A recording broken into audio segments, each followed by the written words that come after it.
여러분 반갑습니다. 중학교 3학년 사회투 7단원 인구 변화와 인구 문제의 인구 이동에 대한 이야기를 이번 시간엔 하도록 하겠습니다.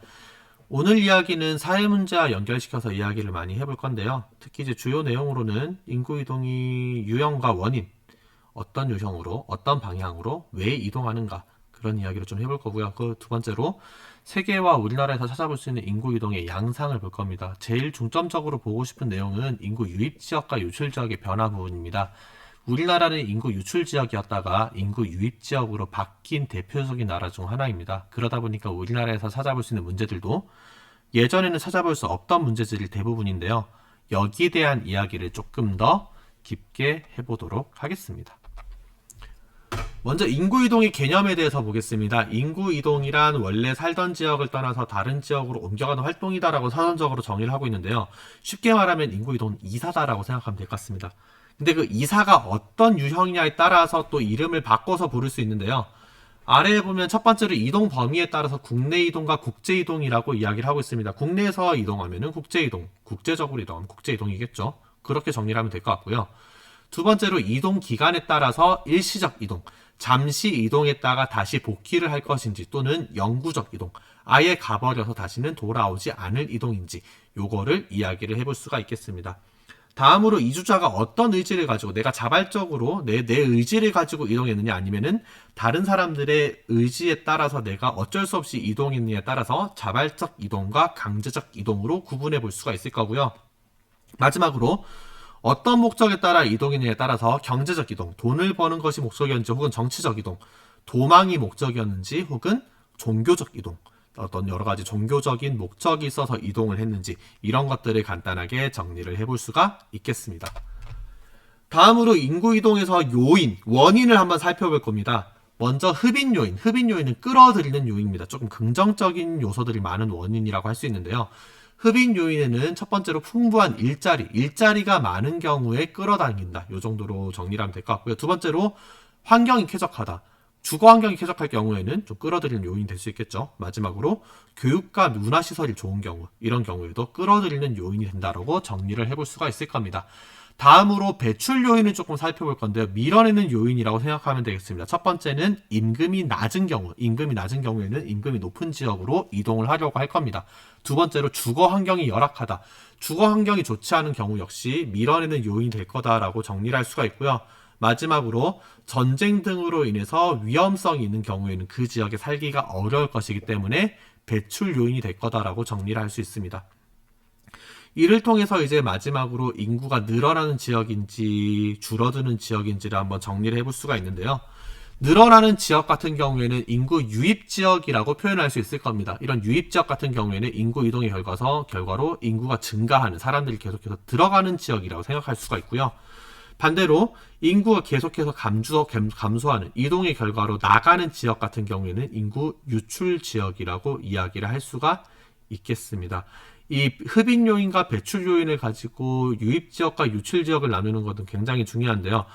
사회에서 나타나는 여러 가지 문제의 양상이 완전히 바뀌기 때문입니다. 거기에 대한 이야기는 조금 이따가 다시 한 번 더 하도록 하겠습니다. 다음으로 세계에서는 인구 이동이 어떤 식으로 나타나는지, 그리고 세계와 우리나라, 그리고 여러 가지 것들을 좀 비교를 해보도록 하겠습니다. 먼저 외국의 상황을 보면요. 근대 이후의 인구 이동은 이렇게 정리를 할 수 있습니다. 먼저 신항로 개척 시기에는 유럽인들이 아메리카, 남미나 북미나 혹은 오스트레일리아, 호주로 이동하는 모습을 볼 수가 있었습니다. 두 번째로 노예무역에 의한 인구 이동의 경우에는 아프리카에서 아메리카, 남미나 북미로 이동하는 모습을 많이 볼 수가 있었고요. 세 번째로 일자리를 찾기 위해서 중국인들이 동남아시아나 아메리카, 남미, 북미의 여러 지역으로 이동하는 모습을 볼 수 있었습니다. 이런 경우에 일자리를 찾아서 나간 이런 중국인들을 화교라고 불렀는데요. 이 화교들이 모여서 사는 집단 거주지를 차이나타운이라고 부릅니다. 이 차이나타운은 현지의 음식과 조화된 중국의 여러 가지 새로운 음식, 그리고 중국의 문화가 지켜지는 모습, 이런 것들을 볼 수가 있는데요. 우리나라의 경우에도 차이나타운은 옛날에는 인천에서 이제 이렇게 만들어져 있다가 최근에 차이나타운은 인천 외에도 서울의 이제 대림 이쪽 지역에도 이제 차이나타운이 형성되는 모습들을 많이 찾아볼 수가 있습니다. 마지막으로 종교, 영국에서는 청교도라는 신교가 있었는데요. 네, 뭐 기독교 계열의 신교입니다. 그 신교를 믿던 사람들이 여러 가지 종교적 박해를 피해서 영국에서 아메리카 대륙으로 이동하는 모습을 보이기도 했었습니다. 여기에서 이제 이동한 종교적 목적으로 이동한 이런 영국인들은 현재도 미국의 주류 세력으로 자리 잡고 있고요.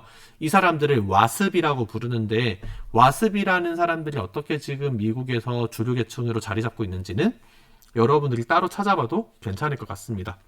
흥미가 가시면 한번 찾아보는 것도 좋을 것 같아요.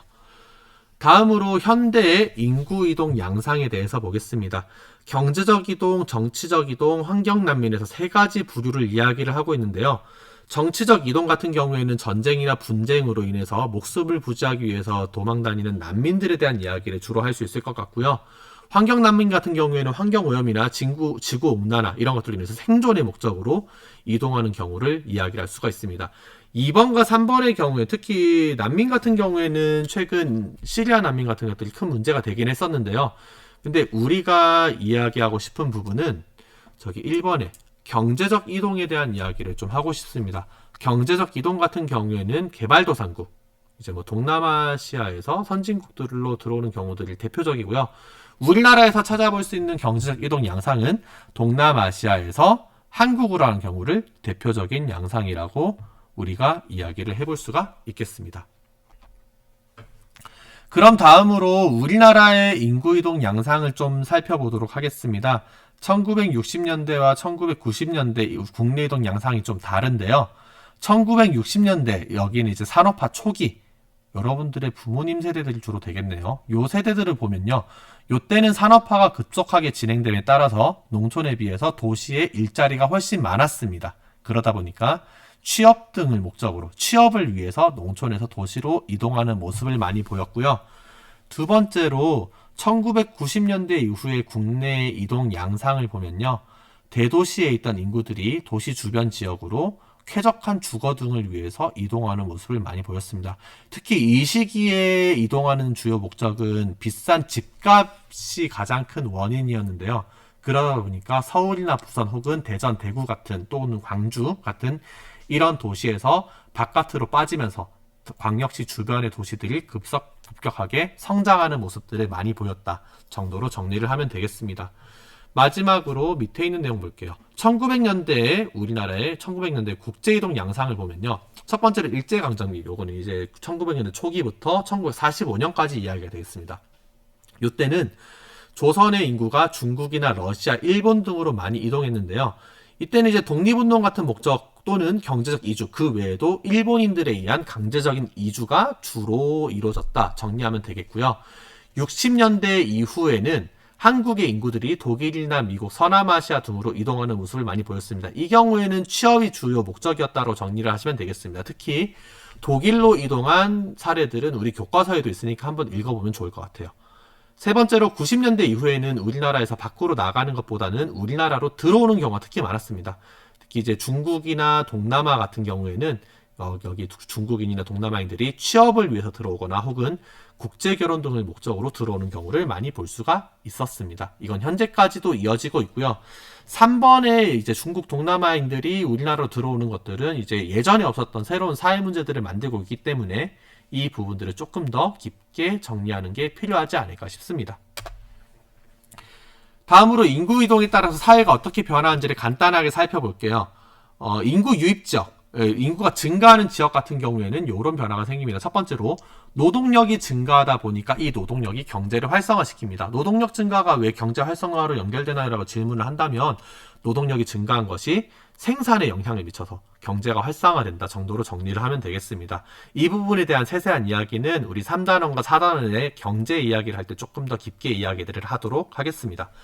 두 번째로 인구 유입 지역에서는 다양한 문화가 섞이기 때문에 문화 다양성이 증가합니다. 이 부분은 조금 긍정적인 부분이다라고 우리가 생각을 할 수가 있는데 이거 이외에도 이주민과 현지인 간의 문화적 차이로 이전에 없던 여러 갈등들이 발생하는데 이 부분은 중요한 문화적 문제라고 우리가 이야기를 할 수가 있겠습니다. 특히 2000년대 이후 대한민국 같은 경우에는 다문화로 인해서 이전에 없던 여러 가지 사회 갈등이 발생하고 있고요. 특히 이런 사회 갈등은 도시 지역보다는 농촌 지역에서 조금 더 많이 발생하고 있습니다. 이건 이제 특히 농촌 지역이 아까 이야기한 뭐 노동력이나 결혼 등에 의한 인구 증가가 발생하고 있는 부분이기 때문에 그런 거고요. 그래서 우리나라에서는 인구 유입에 따른 여러 가지 예전에 어떤 다문화 문제가 새로운 사회 문제가 된다.